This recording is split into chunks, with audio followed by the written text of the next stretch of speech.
সেই ব্যক্তির সবকিছুর জন্য যথেষ্ট হয়ে যাবে। তার মানে কোনো কিছু ওকে ক্ষতি করতে পারবে না। রাসূল ইসলামকে কত বড় জাদু করা হয়েছিল, এই শুধু সূরা ফালাক আর নাস পড়ে খুলে খুলে সব সাফ হয়ে গেছে। আর আমাদেরকে আগে এটা পড়তে বলা হয়েছে যাতে কোনো জাদু আপনাকে অ্যাটাক করতে না পারে। কিন্তু কয়জন ব্যক্তি বলতে পারবেন যে সকালে 3 বার এবং সন্ধ্যায় 3 বার আমরা পড়ি? এটা আমাদের সন্তানদেরকে এটা শিক্ষা দিয়েছি। এই বাচ্চাদেরকে জিজ্ঞেস করলে পারবে না হয়তো এই সূরাগুলো।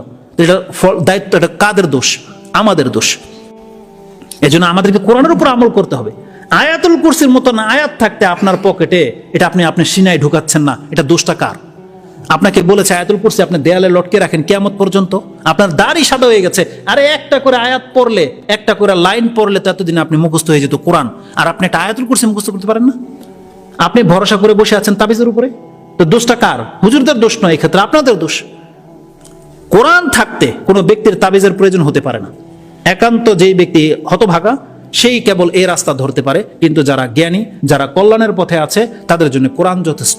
পুরো কোরআনের কথা বলা হয়নি, শুধুমাত্র সূরা ইখলাস, ফালাক, নাস। কত সেন্সিটিভ কথা, এটাও আমাদেরকে বুঝে আসে না।